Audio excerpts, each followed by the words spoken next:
Yeah, the information age is cooked. Like it's cooked. With the introduction of LLMs, being able to use ChatGPT, Claude, whichever one you choose, I hope you're using Claude because Claude is the best one.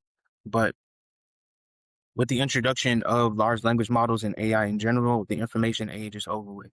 Having information is not what's going to give you the edge that distinguishes you from your competition. That's just not what's going to do it because everybody has it.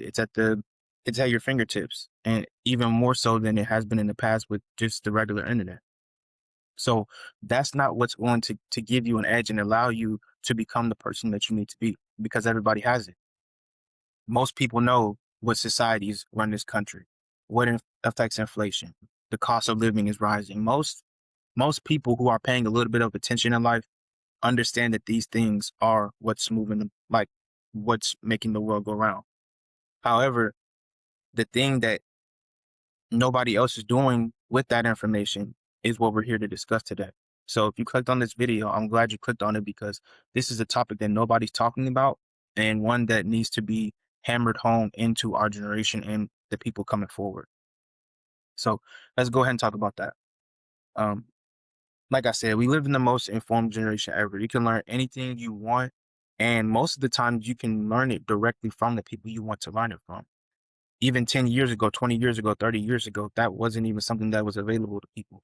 If you wanted to know something, people had to really take an interest to you and take you under their wing as a direct one-on-one mentor for you to have the information that moved the ball forward. Now, am I saying that's not a possibility anymore? Yes, certain information does change your situation and certain information you do have to search for still. However, that's something that everybody can still do if the opportunity was afforded to them and they took the initiative to go do that, right? The problem is most people don't do anything with it. And that's what we're here to talk about. Knowledge is not the bottom knowledge is not the bottleneck anymore. It's execution. And the bottom line is even with that information, people still fail. Fat people know about calories in, calories out, and going to do your cardio. Broke people know about personal finance and that you should know how much you make and know how much you spend and have more left over at the end of every month. Day traders know you should follow your strategy. People know you should invest. These things are known, but how often are they really executed on?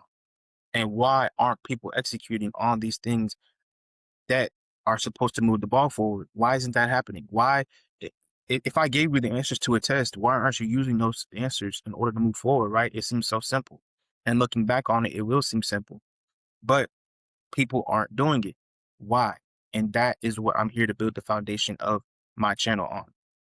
If you're watching this video, you're probably somebody who had all the resources and potential available to you, but you're in the same spot year over year. And before I go into my explanation for all of this, I'm not here to say by any means that I'm perfect or that I have everything figured out. I've tried, I've failed. I've put in that success tasks necessary to get to the point I am now, and I still have a lot of improvement to do. However, I have built businesses that have allowed me to be a full-time entrepreneur for 3, 4 years now. I do make enough money within my different businesses and streams of income to have money left over at the end of every month. And I do have multiple streams of income and I have made impact on people's lives and taught them things that have allowed them to move the ball forward. So I'm not just somebody talking about something that I haven't done. I actually have put in the steps necessary to make these things happen. But I do have a lot of growing to do. And hopefully I can document this journey so that you can somewhat feel invested and understand that this isn't something that is something only rich people can do or people who are born in rich families. We live in a society now where it's the great equalizer. Everybody has access to information. Everybody can go on the internet, start a business. Everybody can take the steps necessary to become who they want to be if you have a phone and just a little bit of initiative. However, my job and what I'm trying or what I'm attempting to make an impact on is getting people to execute. And that's what we're here to talk about is it's not the information age anymore. It's the execution age. The people who are going to move forward and the people who are going to take advantage of the biggest wealth transfer in human history that's going on right now, probably up until 2030, are the people who execute on the information and build systems. And so that's what I'm here to get people to do is execute and build systems. That's what's allowed me to move forward.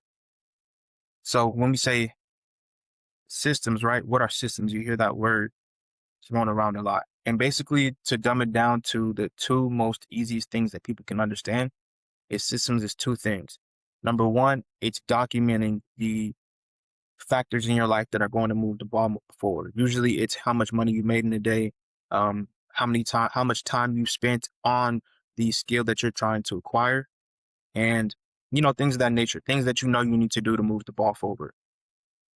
And the second thing is the one thing that that great equalizer, that thing that is going to move the ball forward every single time. And you might have to take some time to think about that in your life, but that's the one thing that's going to move the ball forward in your life. And that's called a constraint. And once you can find that constraint, document that constraint, and improve on that constraint every single day, that's what's going to allow you to make big leaps and bounds. And we'll get into these topics as the time goes on. I have systems and templates that I'm going to share with you guys. If that's something that you're interested in, let me know, and I'll have no problem sharing that with y'all. But those are the things that are going to move the ball forward, and that's the age that we're in now. We're not in the information age anymore because everybody has access to information.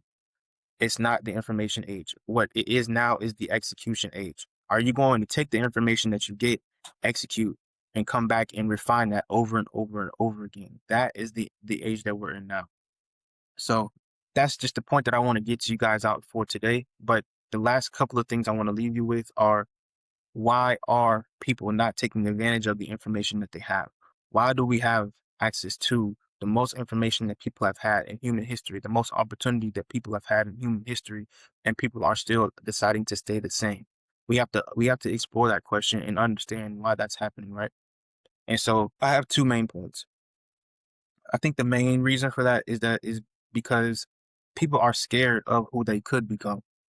They're scared. They're scared because you're gonna have to cut off that friend that is hating on you. You're gonna have to leave that relationship that is holding you back and that is not allowing you to become the person that you want to be. You're going to have to become uncomfortable and move out of the situation that you have been in for your entire life that's allowing you to stay in the same place and not move forward. You're going to have to make these big sacrifices that are going to make you look in the mirror and question yourself and build a new foundation. You're going to have to tear everything down that and rebuild into somebody that is somebody different and somebody refined, somebody better. And for most people, that's scary, that's uncomfortable, and they don't want to take the necessary steps to do that. They're comfortable. You're just comfortable enough not to change. You know that the life that you're in right now is not going to allow you to expand. You know what you're doing right now is not going to push you forward, but you're just comfortable enough. You make just enough money every month. You have just enough free time every month. You have just enough satisfaction and good moments through the bad times that you're not going to move forward. And so that's the problem. You're scared of who you could become. And maybe you're scared of failure too. Maybe you're scared of the possibility that things could not work out. But there's a guarantee that you win if you just don't stop. Forget the time horizon, forget in 5 years and 3 years. If you just keep going, you will succeed. And it's literally that simple. So I think that's the number one thing. I think that people are scared of who they could become and what type of sacrifices they would have to make in order to move forward. And I think the second point is, can you live with that regret?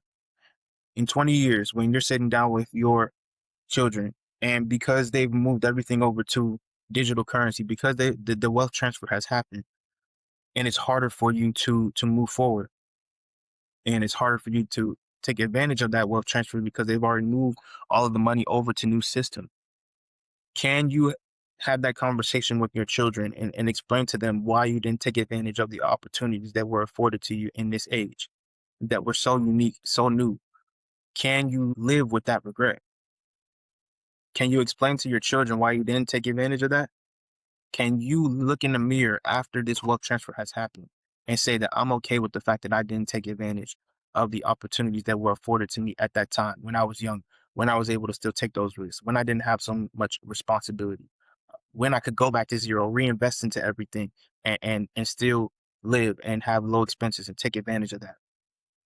Can you live with that? For me, I can live with failure, but I can't live with regret. I can't live with the fact that I didn't take advantage of the intelligence, the gifts that God gave me. I can't live with that. And you have to figure out, is that something that you can live with? Right? Is that something that, you know? you can swallow. Pause. Is that something that you can live with? And that's another big question that you have to answer for yourself. I can't answer that for you. Um, so this is gonna be the first video of many. I'm going to be exploring topics like this, and there's going to be a lot more entertainment as well. I'm going to be recording my trading sessions. I'm going to be streaming my days, so that I can make an impact and understand, give people perspective of an entrepreneur. I think streaming is cool. I love streaming, but I think that there's an untapped market for people who really run businesses, people who really have impact, people who really run things. And so that's an area of content that I plan on exploring and being more consistent with. So I'm going to be recording my trading sessions. I'm gonna be IRL streaming my entrepreneurship sessions and day in the life and things that I do, and just gotta be more consistent. So, if there's something that interesting you that you are interested in, please just stay tuned, and keep in touch. Let me know what you think.